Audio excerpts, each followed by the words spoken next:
Hello everybody, and thank you for being here with us tonight. We are Oana Doboshi and Raluca Selejan from a 2 hours independent bookshop from Timișoara, Romania. And we're celebrating today, on the 2nd of December 2020, our 4-year anniversary. Today is a day for being grateful that we've made it here and that you were all that way with us, side by side, especially during this year when the future of brick and mortar bookshops has been dark and uncertain. So thank you, friends from Timișoara, from Romania, and from all over Europe, readers, customers, writers, publishers, fellow booksellers and journalists, for having faith in us and supporting everything we believe in. For this anniversary, our 4th, we want to thank Slavenka Drakulić for accepting to celebrate with us, and we are so happy to have her tonight here with us. Online. Slavenka Drakulić is a name we heard of first when we were students, and our literature professors from our university here in Timișoara told us about her in their classes. Those from Timișoara and Romania surely remember A Treia Europa, The Third Europe, the project and foundation of Adriana Babeț, Cornel Ungureanu and Mircea Mihăieș. Afterwards, Slavenka Drakulić was invited at the first edition of Timișoara's International Literature Festival in 2012, and we just knew that we want to be part of that team, so the second year we joined Oana Bocastănescu, Ioana Gruenwald and Robert Șerban. We started reading her books. One was translated into Romanian several years ago at Curtea Veche Publishing House. They Would Never Hurt a Fly, War Criminals on Trial in The Hague. Afterwards, we started reading her other works in English. When we first brought English books in our independent bookshop here in Timișoara, Slavenka's Drakulić Café Europa, Life After Communism, was first on the list. Now we are very happy that Dora and Minotaur, My Life with Picasso, is translated into Romanian at Pandora Publishing House in Anansi World Fiction Collection, coordinated by Bogdan Alexandru Stănescu, and it became one of our bookshop's bestsellers in the past 2 months since it has been translated and published in Romanian.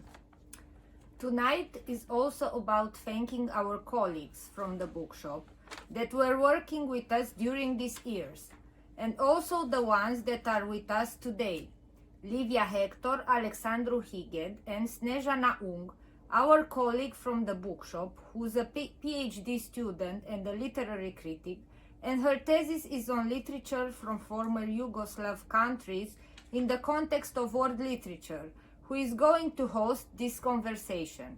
We want to thank again to Slavenka Drakulić for the generosity of her time and for accepting to be a guest in our bookshop, even virtually. And we are looking forward to the days when this can happen offline and face-to-face.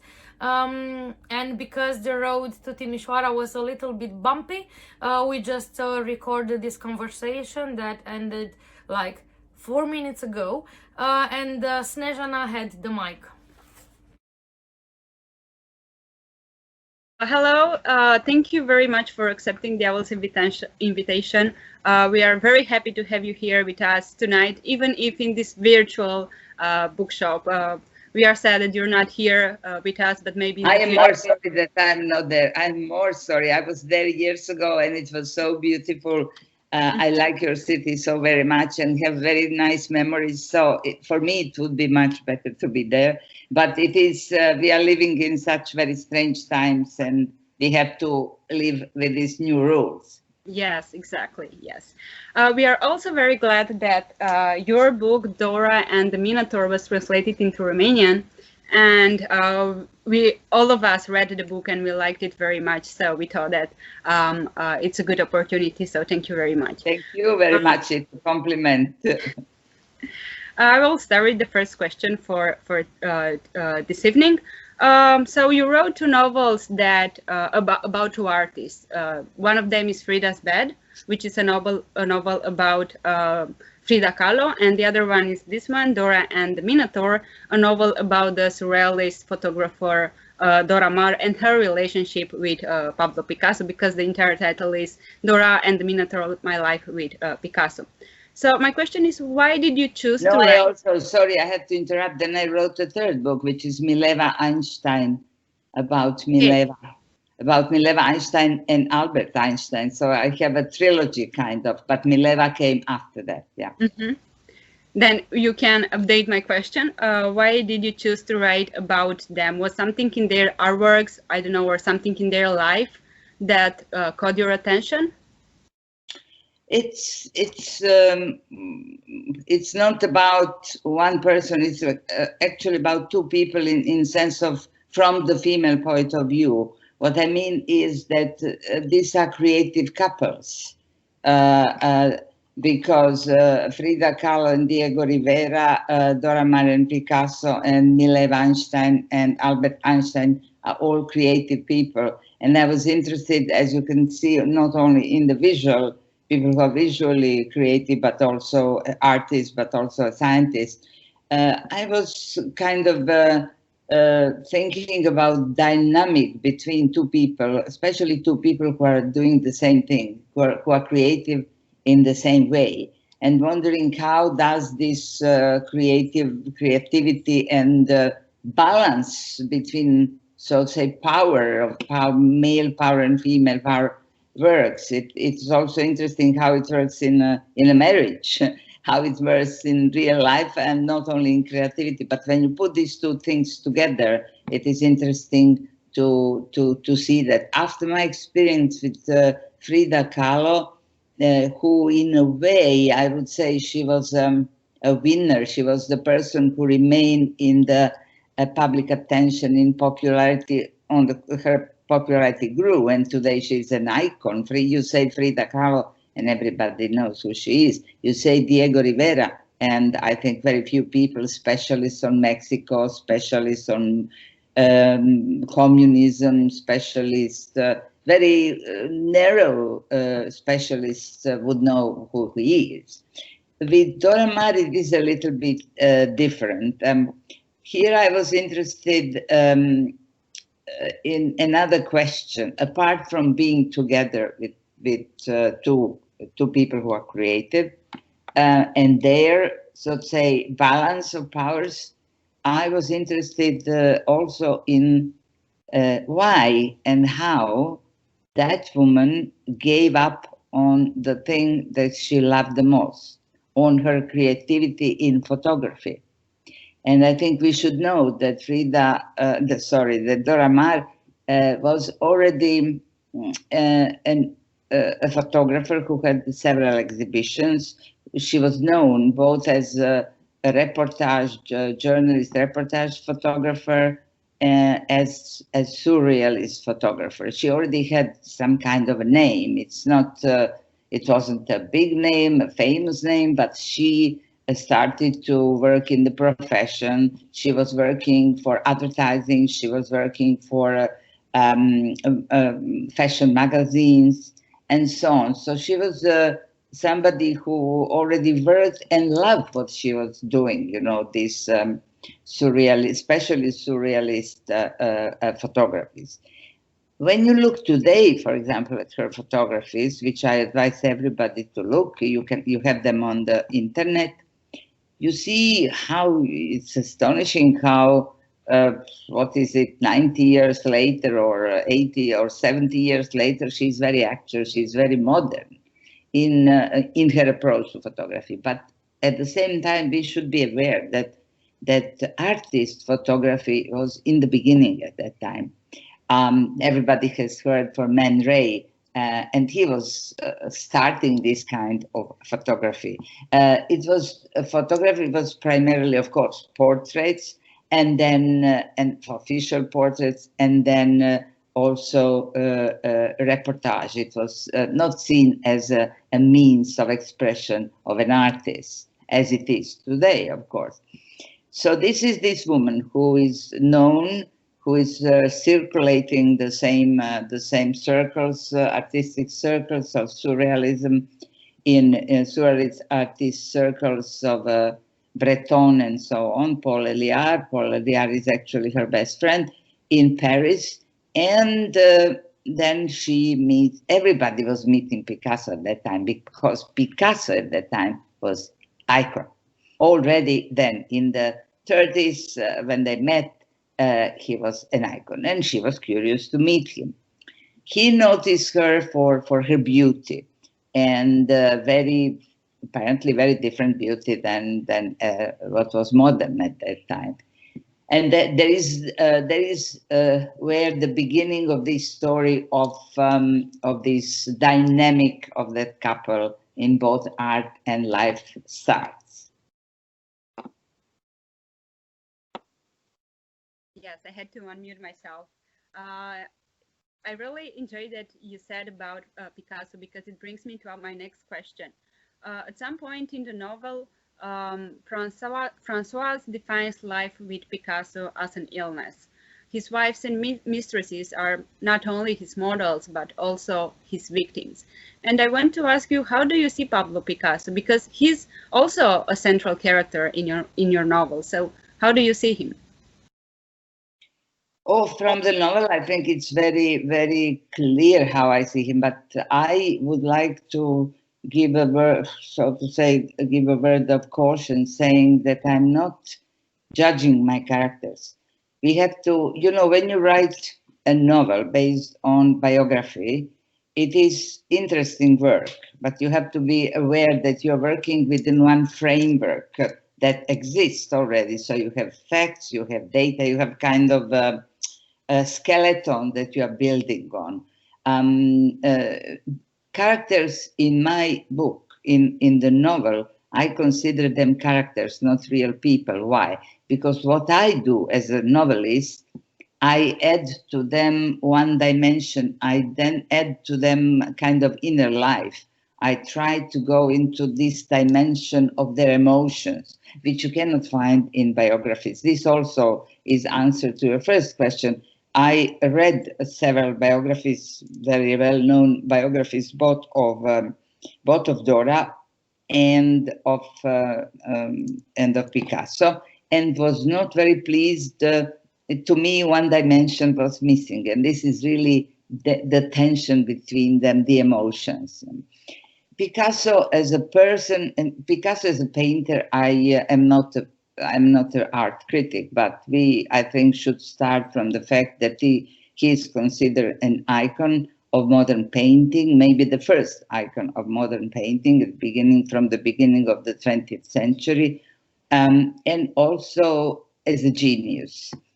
But I think that every person, I wrote about Albert Einstein, that is about his first wife, Mileva Einstein, and him. So I was studying this, so to say, this phenomena. I think every genius is, what does define a genius? Not only what he has produced or she has produced, but also the way they do it. I mean, what you notice when you read about Picasso, you notice that he was completely and utterly devoted to his art. What does that mean? It means one thing, that his art was above everything else, which means that not only that he used everything from the material things, but also from human point of view, he was using every person around him as a material, as an object or a subject or both of his painting, of his art. But this also means that he was using himself. He was completely in 24 hours a day in function of his art. This is what I called cannibalizing. This is why I call him a cannibal.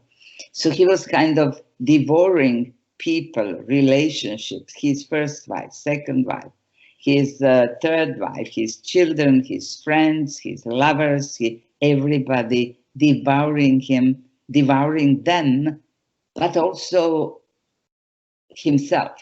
He was also, in that sense, a victim of his own art.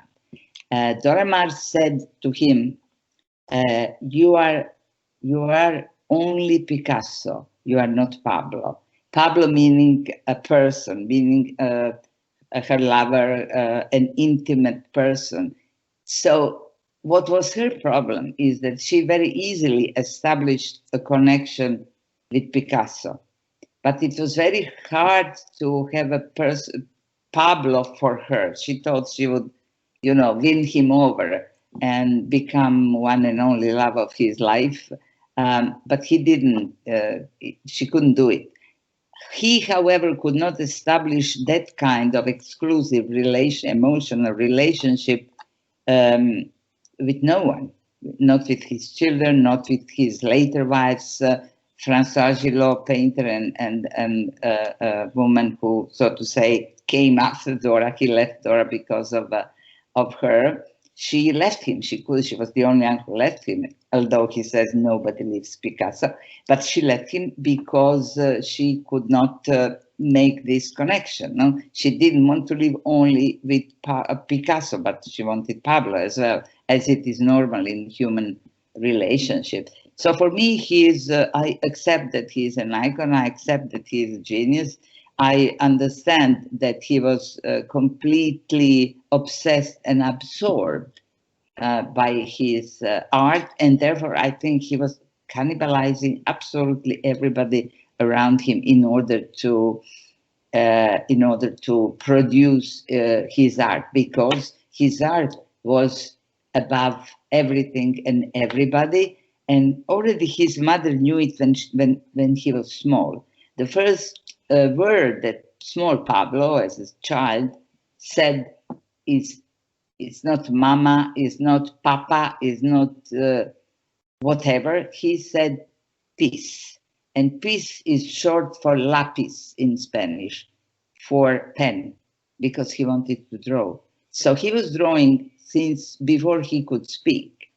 And that was his life. So when we are judging, if we are trying to morally judge their relationship, which I'm not inclined to do, we should think about that.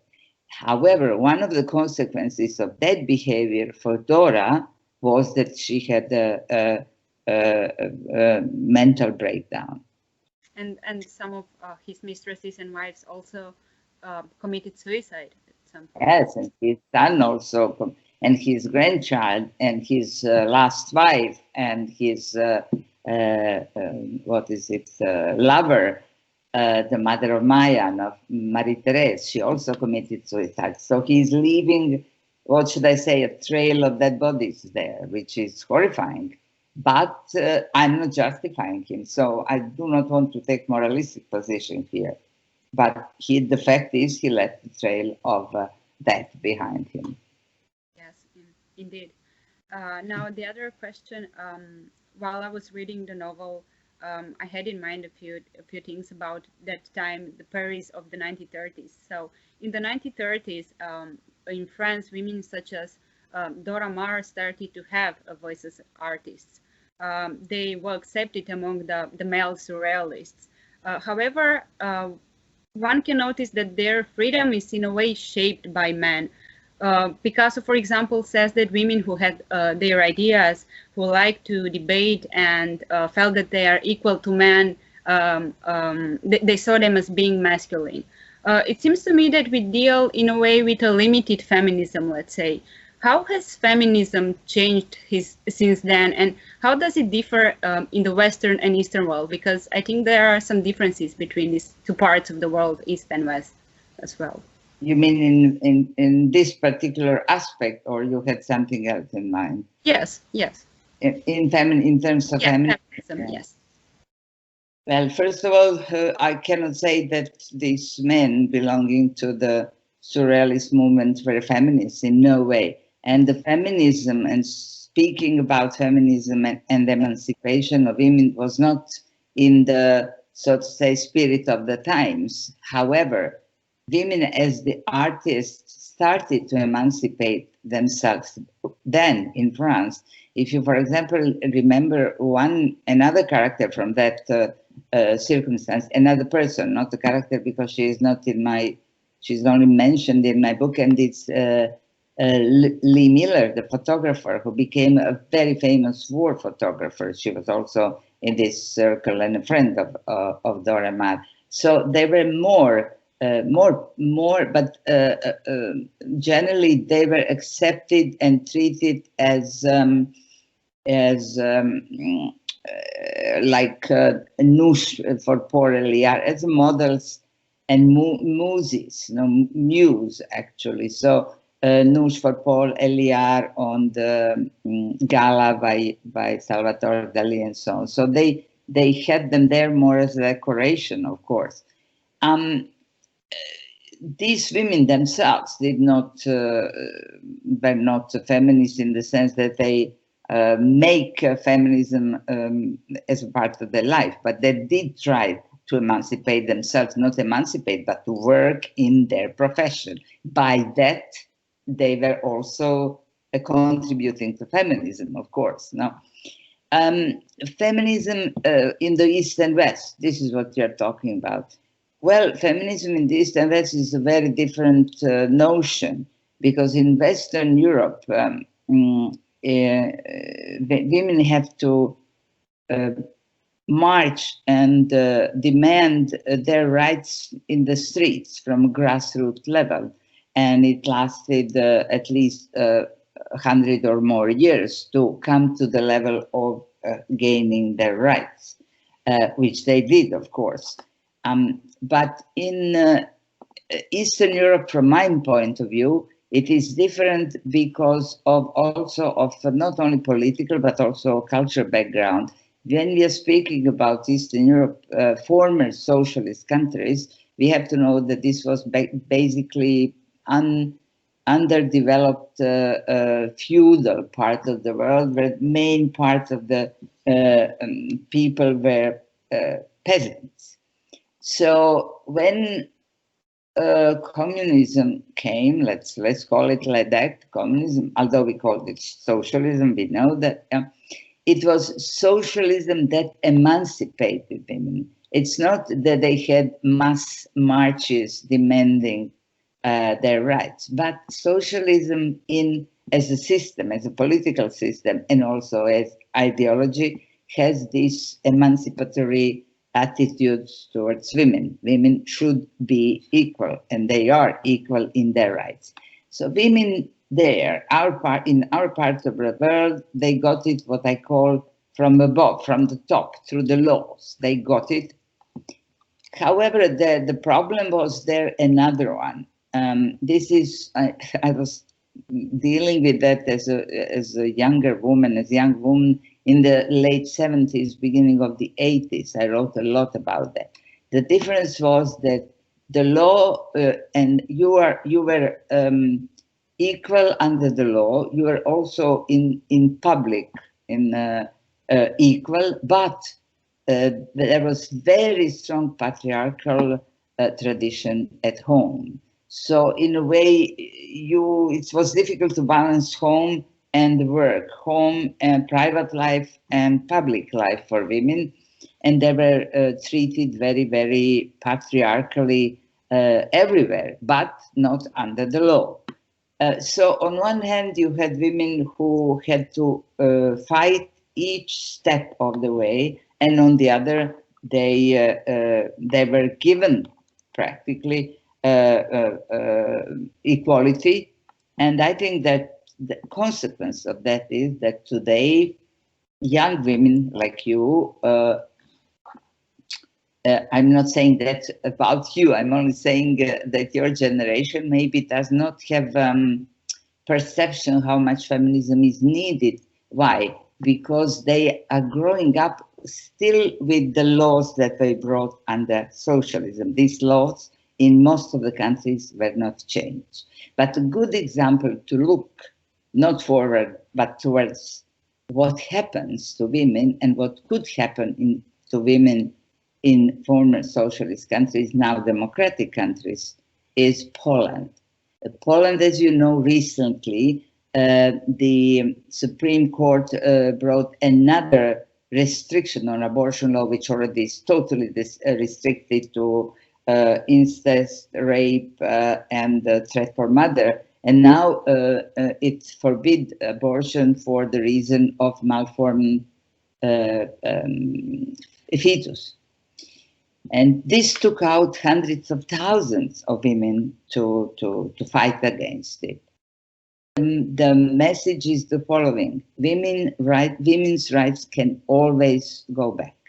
There is never a guarantee that it is a civilization level, and that that the system is not going to try to take it away from you. Okay, I don't think that women's rights in terms of voting, for example, are going to be ever taken away from us, but it's not sure. So I would like more awareness about it, and also in Eastern Europe, because as I said, we are enjoying what the previous generation enjoyed, and we don't have the feeling that we have to fight for our rights, but we do. We have to be very cautious. Thank you.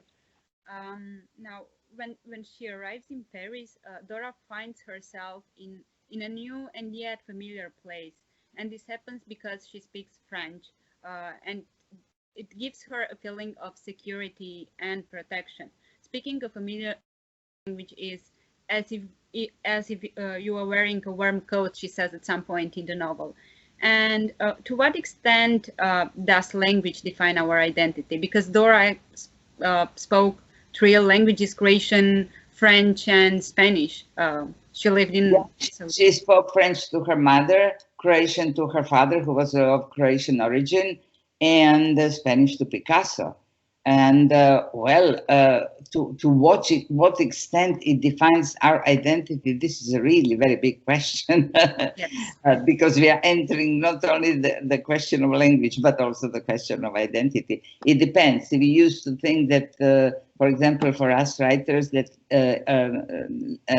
language completely defines our identity, but that's also questionable nowadays, because many people, there is a great movement of people within European Union and so on, and many people start to write in another language, which is also what happened to me. I'm writing it in both languages, so I don't think that the language has to define you totally, but I do think that I make a distinction. I write my novels in Croatian and my non-fiction in English, which I find easier, so to say. My public persona and my intimate part of me goes into novels and into Croatian English. But as I said, many people in the middle of the career, they're forced to switch, they move, and they assume another identity. For me, however, this is okay. Why? Because I'm not one of those who perceives identity as something fixed. I think it is conservative, especially nationalist part of the population, who perceives their identity as something cast in stone, like blue ice. No? But I think it is more, and I think I wrote it somewhere, this expression that, this description, this metaphor that identity is like sandwich. You have, I don't know, you have a cheese, and then you have a salad, and you have mayonnaise, and then you have a little bit of tomatoes. So you are constantly changing and adding. So there is no reason for identity to be perceived as something very, very strong, but on the contrary, something very fluid, yes. Yeah, something fluid that could be changed, and therefore I think these languages, the use of languages is also, could be also fluid at that point, yeah. Yes. In Paris, Dora marries an immigrant exactly like Man Ray or Pablo Picasso. The feeling of belonging is doubled, I would say, by the feeling of non-belonging as well. We learn from the novel that she is sometimes mistaken. Her mother is French. Yes, yes. So it's not the same, she's not immigrant. No, but she finds herself in a way in a new place, and also she has this physical... She was more, no, I don't agree. She was more immigrant in Argentina. And she is not immigrant in France. First of all, she was born in France, and left as a child for Argentina, and then coming back to her, so to say, homeland, which was France. So she doesn't see Argentina as her homeland, She visited Croatia, but doesn't see Croatia as her homeland. So her homeland is France. But she is, I would say, divided between different identities, although her homeland is France, and she's French. She sees herself as French. Yes, yes. Because I also had this feeling that at the time, especially in the Parisian artistic world, there were people from all over the world. Yes, it was a transnational world. Very international. Yes, very international. And yes. because of this, at some point, I had this feeling of non-belonging. Maybe because they were from so many other places of the world. Well, I think generally artists have a feeling of non-belonging. It is that it is more like you define your own belonging. People don't have this choice, but I belong here and there. I belong to my work. I belong to my languages. I belong to my work. I'm much more multi-belonging than people could afford that. Yeah. So I think that being estranged, being a little bit off, being a little bit different, and that makes you, of course, lonely.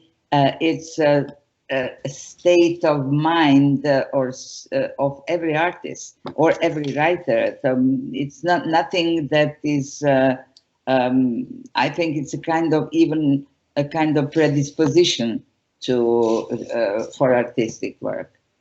Yes. There is a specific paragraph in the novel that I love. When I read it, I just wanted to reread it multiple times.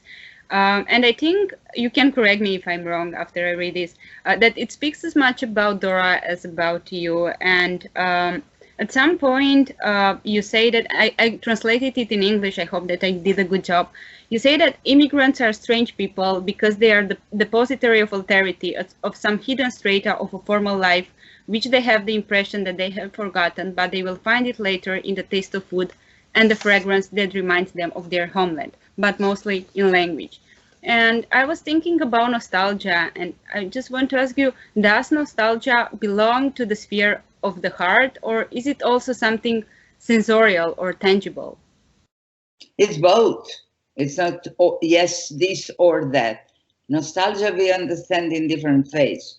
Today, mostly when you mention nostalgia, it's meant politically. For example, if somebody asks me, are you nostalgic? It means, because I was born and lived in ex-Yugoslavia, it means usually, are you nostalgic for former Yugoslavia, for life then?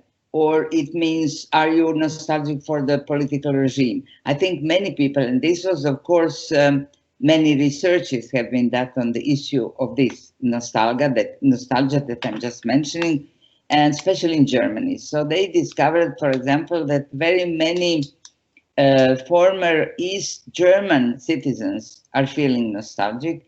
And not only that, but their children who were never living in East Germany, they also feel nostalgic. Why? Because they have heard all these stories around the table, how it was safe, you had a job, not very much money, okay, but the job was safe, and there was no competition, and so on, so on. So this kind of nostalgia, in my opinion, is not political. It's not political in terms of that you are not longing for the regime, political regime, but you are longing for the time when you were young, when you were seeing the world in another way, where the world was different, more secure, and you feel safe and young. So that's a completely different nostalgia. It's emotional. No? As for myself, being nostalgic, I'm not nostalgic at all. I'm very, I think of myself as not a nostalgic person, but it is always, if it is nostalgia for some, I don't know, some food that my mother used to cook and my mother is no longer alive, for some landscape, for some friends that are gone, so it's both tangible and emotional, but it's not, in my case, it doesn't visit me very often. Mm-hmm.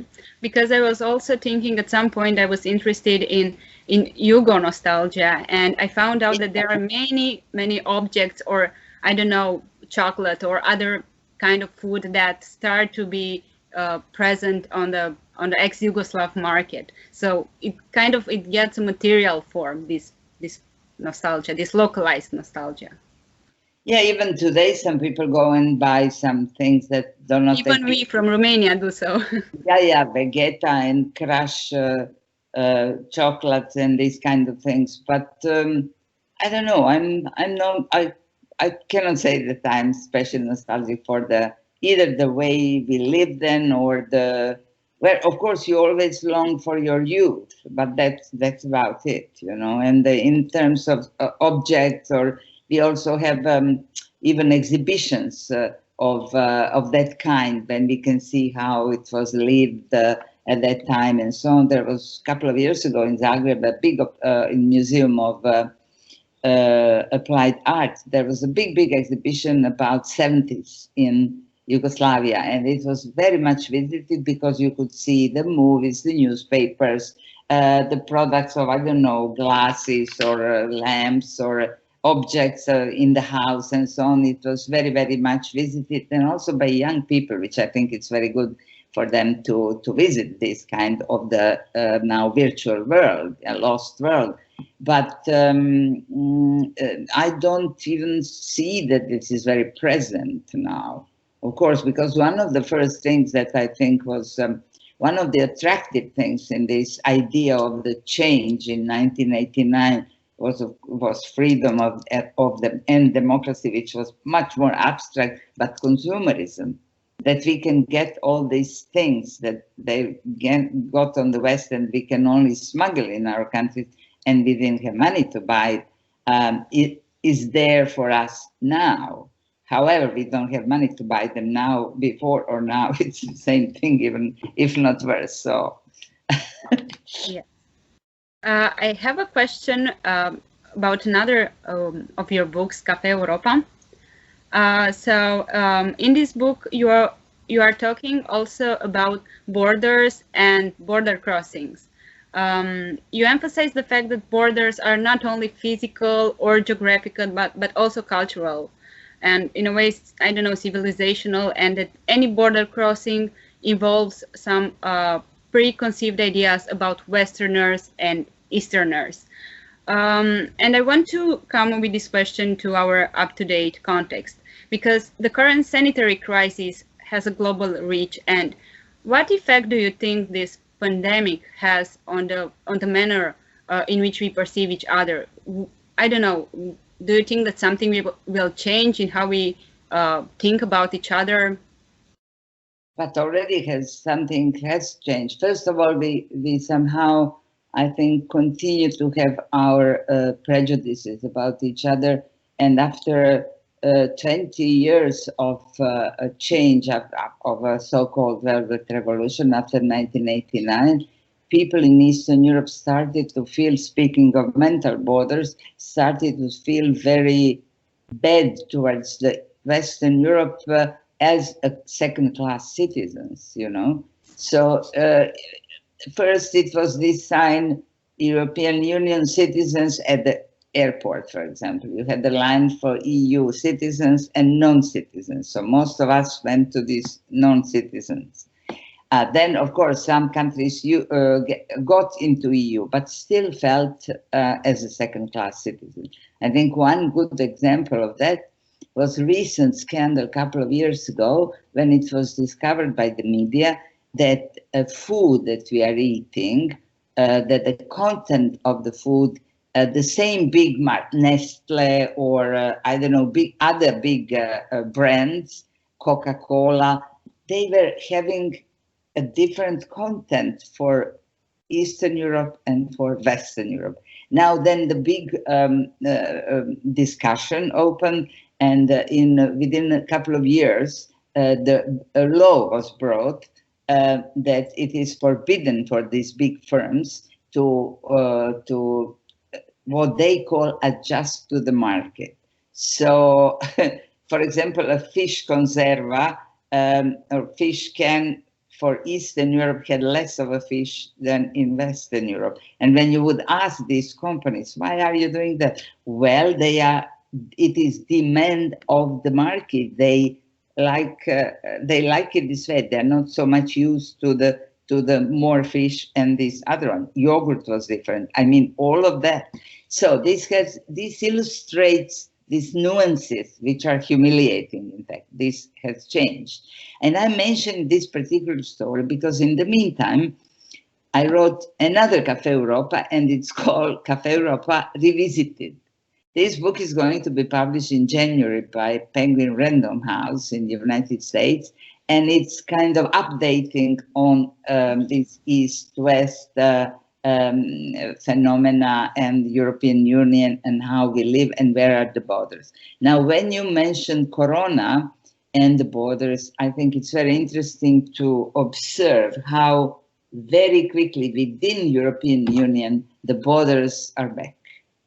It was how the countries are closing down, and nationality becomes very important, passport becomes. We were used to cross the borders without documents. We were just going from one country to the other, like in the United States. Suddenly, belonging became very, very, very important. And the countries announced, we are going to treat only our citizens. We have no power to sit, no resources to treat our other people. It became, I think it was a very dark moment for European Union, where many people have lost faith in European Union. Not to mention that there was a competition between the countries, let's say France and Germany, they also literally stole from each other the medical equipment. It was absolute horror. Nobody was helping each other. Nobody helped Italy at the beginning. France was stealing masks from Germany and the other way around. It was rather chaotic and terrible. And the borders came up like they were never taken away. The other example of borders in European Union, the horrifying example of borders with razor blade borders against immigrants. The immigrant wave in 2015-16 brought up these borders on the Hungarian border towards Croatia and Serbia with a razor blade. I mean, if you think about that, it's chilling, no? So borders are not out, borders are not away. On one hand, this is Europe didn't find much better way to protect itself from immigration wave, which I think it's only temporarily because these immigrants will come. There is no doubt about that, and they should come. They found another means in the meantime, and this is buying time by paying to Turkey to keep immigrants within the borders there. But this is also only temporary measure. Yeah, and I personally am traumatized by the borders, and so to me it means it's a horror that they are up again. And this is now again in the second wave visible. For example, yesterday or today, Croatia closed its borders in a way that everybody who is coming had to have a negative test of COVID. It's all of that is useless because the virus doesn't know the border, so it's jumping over without any problem. And as if we don't really know how to deal with this pandemic, and it has changed our life in many senses, not only with borders, but in the way we behave towards each other. We are not allowed to touch each other. We are not allowed to shake hands. We are walking around with these masks, which are protecting us, or we believe so. I believe so, and but it's one sense of estrangement, and one that we are further from each other, that we can only virtually communicate, which is, I think, horrifying. I would much rather be in Timișoara now. And because we are coming to an end, one last question for this evening. We are coming back to literature and to literary world for a bit. So in this global literary world, writers coming from the periphery from Eastern Europe or I don't know, Asia or Africa and so on, are expected to provide local material. They are expected to talk about the places they are coming from. What do you think that are the challenges of an Eastern European writer nowadays? Are there any challenges for an Eastern European writer? First of all, I cannot generalize. I cannot say what are the challenges for Eastern European writers. I think maybe somebody is curious about the local colors. What my friend and the writer Irena Vrkljan used to say, they want us only if we write about exotic elements, you know. So, and I think it's very much true that the world, or that is, we mean the West, basically, that they expect from us exotic, to contribute or to bring exotic elements. Well, if you are writing about some other issues, it's not so easy.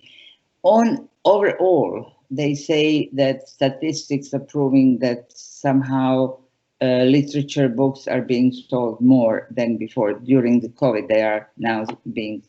But we have to take into account the entire scene, especially if you're talking about books and literature. I think it has come, the culture in general, especially during this time now, when you cannot go to a concert, when you cannot attend theater performance, when you know, people are not making movies any longer, they're not doing what they normally do.